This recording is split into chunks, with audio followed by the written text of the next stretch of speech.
Você já jogou dinheiro fora com plantas que morreram antes mesmo de florescer, e a culpa nunca foi sua. A indústria de jardinagem vive de te vender a mesma ilusão toda temporada porque quanto mais as plantas morrem, mais você volta para comprar de novo. Mas existe um jeito diferente de ter um jardim bonito, e ele começa com uma escolha que você faz uma única vez. Hoje você vai conhecer 15 plantas perenes que voltam sozinhas a cada ano, sem replantio, sem rega diária, sem esse ciclo que drena seu bolso e a sua paciência. Algumas delas prosperam exatamente onde você já desistiu de plantar qualquer coisa. Outras florescem durante meses sem que você precise fazer absolutamente nada. E tem uma aqui, a número 9 da lista, que é tão visualmente impressionante que as pessoas param na frente do seu jardim só para perguntar o que é aquela planta. Antes de começar, se inscreve no canal e ativa o sininho, porque toda semana tem conteúdo novo sobre como transformar o seu jardim gastando menos e trabalhando menos. Deixa o like também, isso ajuda demais o canal a crescer e a chegar em mais pessoas que precisam dessas informações. Vamos começar. A primeira planta da lista resolve um problema que quase todo jardim tem, aquele canto sombreado que parece impossível de enfeitar. Embaixo de uma árvore grande, ao longo de um muro que não pega sol, naquele corredor lateral que fica na sombra o dia inteiro. A maioria das plantas que você coloca nesse tipo de espaço vai amarelecer em semanas porque simplesmente não foi feita para isso. A hosta foi. Ela não apenas sobrevive na sombra, ela cresce com uma presença que chama a atenção. As folhas chegam a tamanhos que surpreendem quem vê pela primeira vez. Algumas variedades formam tufos com mais de 1 metro de largura, em tons que vão do azul esverdeado profundo ao amarelo-limão vibrante, passando por combinações de verde e branco que parecem pintadas à mão. E o que torna ela perfeita para quem não tem tempo ou paciência para jardinagem é simples. Você planta uma vez e ela volta todo ano maior do que estava antes. Não precisa de replantio, não precisa de fertilizante especial, não precisa de atenção constante. Depois que ela se estabelece no solo, aguenta períodos sem chuva muito melhor do que a maioria das plantas de sombra que existem. Ela é resistente do inverno ao verão, em praticamente qualquer região do Brasil onde as temperaturas não chegam a extremos absolutos. E o próximo ponto da lista resolve o problema oposto, aquele canteiro que pega sol direto o dia inteiro e queima qualquer coisa que você tenta plantar nele. A margarida amarela de centro escuro é uma das plantas mais mal compreendidas que existe. As pessoas olham para ela e pensam que é uma flor simples demais, comum demais, que não vai impressionar ninguém, e então plantam, e ficam olhando para ela crescer e percebem que estava completamente errada essa impressão. Ela floresce do meio do ano até o fim do outono, meses e meses de flores amarelas vibrantes com aquele centro escuro que contrasta de um jeito que chama a atenção mesmo de longe. Mas o que realmente separa essa planta de tudo que você já tentou antes é o que ela faz sozinha. Ela se ressemeia naturalmente, o que significa que no ano seguinte você vai encontrar novas plantas brotando ao redor da original, sem que você tenha plantado nada, sem que você tenha gasto mais nada. Com o tempo, o espaço onde você colocou uma única muda vira uma área inteira coberta de cor. Borboletas e abelhas aparecem em quantidade assim que ela começa a florescer, e isso por si só já muda completamente o clima do jardim. Ela tolera solo comum, calor intenso, períodos sem rega e ainda assim entrega uma floração que dura muito mais do que a maioria das perenes conhecidas. Você não precisa adubar, não precisa aparar, pode deixar ela completamente por conta própria, e o resultado ainda vai ser melhor do que qualquer planta anual que você já comprou. Mas se você quer cor que dure a estação inteira e que ainda faça algo útil quando o frio chegar, a próxima planta da lista vai surpreender você de um jeito que você não esperava. A equinácea é exatamente esse tipo de planta. Ela floresce por meses em roxo, rosa, branco e laranja, dependendo da variedade. E quando as flores finalmente terminam o ciclo, você não precisa cortar nada. As cabeças secas que ficam no caule viram fonte de alimento para pássaros durante o inverno inteiro. Você planta uma vez, aproveita a floração e ainda alimenta a fauna local sem fazer absolutamente nada extra.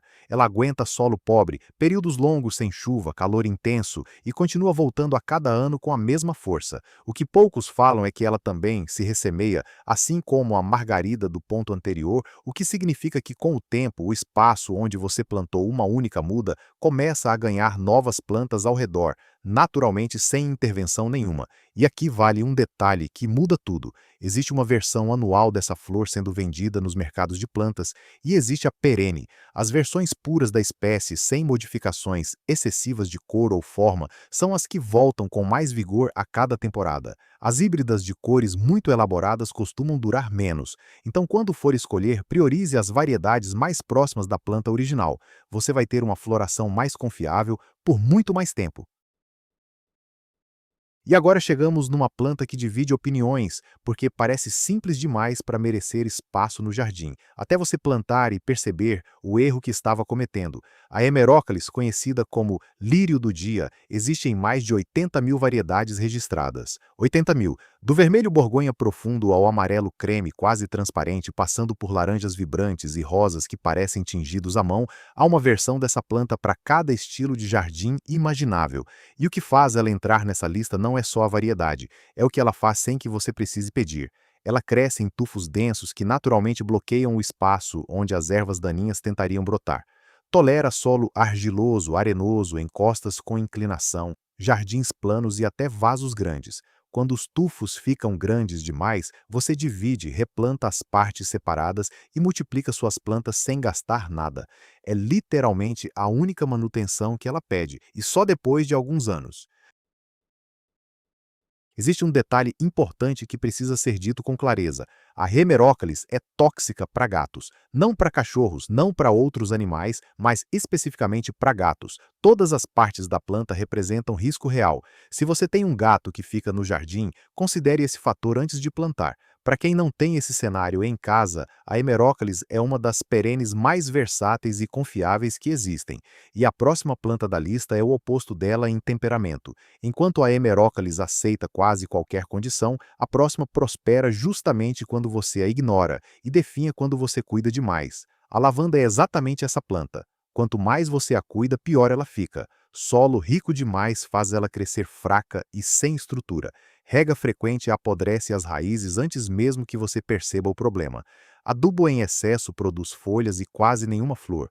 O que ela quer é o oposto do que a maioria das pessoas instintivamente faz com um jardim. Solo magro, drenagem eficiente, sol direto por muitas horas por dia e depois disso, basicamente nada. Deixa ela em paz e ela devolve meses de espigões perfumados, em lilás que colorem o jardim de um jeito que poucas plantas conseguem. Planta ela perto de uma área onde você costuma sentar no fim do dia, porque o cheiro vai chegar até você sem esforço nenhum. Em regiões de clima mais ameno, ela mantém a folhagem verde durante o ano inteiro, o que significa que o jardim tem estrutura mesmo nos meses em que nada mais está florescendo. E tem um bônus que quase ninguém menciona. O cheiro da lavanda repele naturalmente alguns insetos indesejados. Você decora o espaço, perfuma o ambiente e ainda reduz a presença de mosquitos ao redor sem precisar de nenhum produto químico. Uma planta, vários resultados, zero trabalho depois que ela se estabelece. Mas agora a lista entra numa fase diferente, porque os próximos pontos resolvem os dois tipos de jardim mais difíceis que existem, e a solução para cada um deles vai surpreender você. O primeiro é o jardim de sombra úmida, aquele espaço embaixo de uma árvore grande, próximo a uma calha ou em qualquer canto do quintal que fica úmido e sem sol por boa parte do dia. A maioria das plantas com flores simplesmente não funciona ali, ou murcha por falta de luz, ou apodrece pela umidade constante. A estilbe foi feita para esse ambiente. Ela produz plumas altas e delicadas em rosa, vermelho, branco e lilás que surgem com uma leveza que parece impossível para uma planta que vive em sombra. Quando ela está em plena floração, o espaço embaixo de uma árvore, que antes parecia abandonado, se transforma num canto que chama a atenção de qualquer ponto do jardim. A folhagem dela, mesmo fora do período de floração, tem um aspecto recortado e elegante que mantém o espaço com vida durante toda a temporada. Ela precisa de umidade constante no solo, e esse é o único pedido real que ela faz. Em regiões mais quentes, um pouco de rega regular resolve, mas se o seu espaço problemático é o oposto disso, um canteiro de pedras que ferve de sol e seca completamente entre uma chuva e outra, então a próxima planta da lista foi desenhada especificamente para esse cenário. E o que ela faz nessas condições é algo que você precisa ver para acreditar. O sedum é uma suculenta. Isso explica tudo o que você precisa saber sobre como ele sobrevive onde outras plantas existem. As folhas carnudas armazenam água durante os períodos de seca, e a planta simplesmente continua funcionando enquanto o solo ao redor racha de calor. Pedras, areia, terra pobre, inclinação, sol direto das 10 da manhã às 5 da tarde. O sedum não reclama de nada disso, mas o que transforma ele de uma planta resistente em algo visualmente impressionante é o que acontece ao longo das estações. No final do verão surgem cabeças de flores compactas em rosa claro que parecem quase delicadas em contraste com a robustez da planta. Com o passar das semanas, esse rosa vai aprofundando, ficando mais rico, mais saturado. No outono, as flores chegam a um bordô intenso. Depois disso, enquanto tudo ao redor vai perdendo cor, o sedum transita para um bronze enferrujado que mantém estrutura mesmo nos meses mais frios. Você não corta, não remove, não faz nada. Ele vai mudando de cor sozinho, entregando interesse visual em cada fase, do verão até o inverno. 4 estações de presença a partir de um único plantio. É difícil pensar em outra planta que faça isso com tão pouco em troca. E agora a lista entra num território diferente porque os próximos 2 pontos resolvem algo que vai além da resistência ou da beleza individual de cada planta. A sálvia perene é uma das plantas mais subestimadas quando o assunto é atrair vida para o jardim. As pessoas instalam comedouros, colocam fontes de água, compram adornos decorativos tentando criar aquela sensação de jardim vivo e ignoram que existe uma planta que faz tudo isso de forma natural e permanente. Os espigões em violeta azul profundo começam a surgir no final da primavera e continuam aparecendo enquanto a temperatura coopera. Abelhas chegam desde os primeiros botões, borboletas seguem logo depois, e quando você faz uma poda leve após a primeira grande florada, cortando os espigões gastos rente à folhagem, a planta interpreta isso como sinal para reiniciar o ciclo. Em algumas semanas, novos espigões aparecem e a floração recomeça. 2 ciclos completos de cor e polinizadores por temporada com um único corte no meio. Ela resiste a períodos de seca, prefere ser deixada em paz a ser fertilizada com frequência. E os veados evitam a folhagem aromática naturalmente. Você planta ela num canteiro de sol e ela trabalha por conta própria, enquanto você faz outra coisa. Mas o próximo ponto da lista é onde a maioria das pessoas para na calçada na frente do seu jardim e pergunta o que é aquela planta. Isso não é exagero, é literalmente o que acontece quando você planta a número 9 dessa lista no lugar certo. A sálvia russa é a planta número 9 da lista, e ela merece o destaque que foi prometido lá no começo. Os caules dela crescem prateados e finos, e a partir do meio do ano eles se cobrem de flores azul lavanda tão pequenas e numerosas que a planta inteira parece envolta numa névoa colorida. Quando tem vento, ela se move com uma leveza que nenhuma outra planta dessa lista reproduz. Quando o sol bate de lado no fim da tarde, as flores capturam a luz de um jeito que muda completamente o clima do jardim ao redor. Ela floresce por 3, 4 meses seguidos, do meio do ano até o outono, sem parar. E o que ela pede em troca é quase nada: solo pobre ou médio, drenagem boa, sol direto. Quanto mais você fertilizar, mais fraca e desajeitada ela fica, perdendo exatamente aquela elegância natural que faz as pessoas pararem para olhar. Ela aguenta calor intenso, períodos longos sem chuva, vento. Veados não chegam perto por causa do aroma forte da folhagem. A manutenção anual é uma poda firme no começo da temporada, cortando os caules a cerca de 15 centímetros do solo, e depois disso você simplesmente assiste ela crescer de volta com toda aquela estrutura e beleza. É a planta que transforma um canteiro comum num espaço que parece ter sido projetado por alguém que realmente entende de jardim. E agora, nos últimos pontos dessa lista, chegamos nas plantas que resolvem 2 problemas práticos que todo jardim enfrenta em algum momento. A nepeta forma moitas arredondadas e compactas cobertas de flores lilás desde a primavera até o outono. Ela borda caminhos com uma naturalidade que faz o jardim parecer mais amplo do que é. O aroma da folhagem mantém veados e coelhos afastados sem nenhum produto ou barreira física. Abelhas e borboletas chegam em quantidade desde os primeiros botões, e essa movimentação de polinizadores no jardim tem um efeito que vai além do estético. Ela mantém tudo ao redor mais produtivo e vivo. Uma poda pela metade depois da primeira grande florada provoca uma segunda onda de flores no final do verão. Você não precisa calcular nada, não precisa monitorar.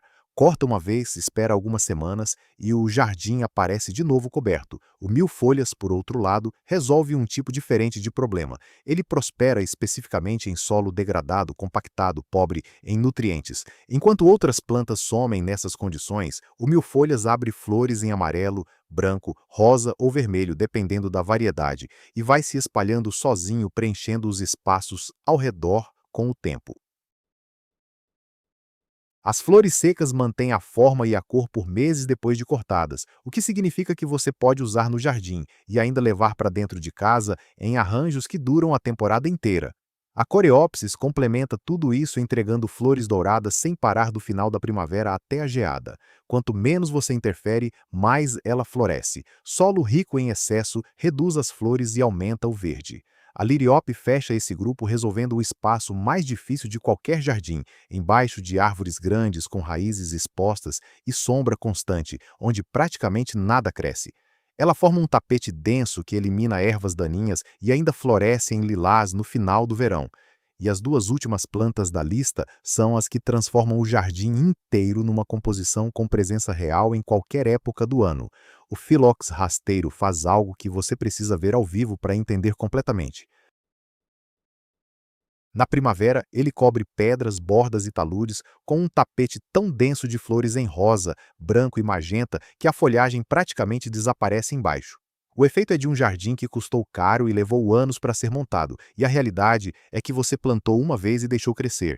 Depois que as flores terminam, a planta vira uma manta verde compacta que segura o solo, bloqueia ervas daninhas e mantém o espaço organizado pelo resto do ano. Ela não se espalha de forma invasiva, cresce no ritmo certo, para preencher sem invadir. E o capim ornamental Carl Forster fecha a lista com algo que nenhuma das outras 14 plantas oferece da mesma forma. Ele cresce em tufos verticais de até 1,80 m, sem tombar, sem precisar de suporte, sem se espalhar para fora do espaço onde você plantou. No verão, as plumas saem verde-douradas e se movem com o vento de um jeito que você não esquece. No outono, a planta inteira vai ficando bronze-cobre. No inverno, a estrutura permanece de pé, sólida, interessante mesmo depois das primeiras geadas. Uma poda rente ao solo por ano antes que a nova temporada comece é tudo que ele pede. 4 estações de presença real no jardim por um único gesto anual. Quando você coloca o Carl Forster num canteiro junto com a sálvia russa do ponto 9, os caules prateados e a névoa azul lavanda de uma planta contrastam com a altura e o movimento dourado da outra, de um jeito que para qualquer pessoa que passa na frente do seu jardim. Não porque o jardim parece caro, mas porque parece vivo, intencional e completamente diferente de tudo que está ao redor. Isso é o que acontece quando você para de comprar as plantas erradas e começa a plantar uma vez do jeito certo. A verdade que a indústria de jardinagem prefere que você não saiba é simples. Um jardim bonito não exige dedicação diária, exige uma escolha certa no começo. 15 plantas que voltam por conta própria, que crescem sem babá, que florescem sem que você precise lembrar de regar toda semana. Você planta uma vez e está feito para sempre. Agora eu quero saber a sua resposta nos comentários. Você já tentou montar um jardim antes e desistiu no meio do caminho? O que foi que te fez parar? A falta de tempo, as plantas que morreram? Ou simplesmente ninguém nunca te mostrou quais plantar? Conta aqui embaixo porque eu leio todos os comentários. Se esse conteúdo te ajudou hoje, deixa o like e se inscreve no canal. Toda semana tem coisa nova por aqui e você não vai querer perder o que vem por aí.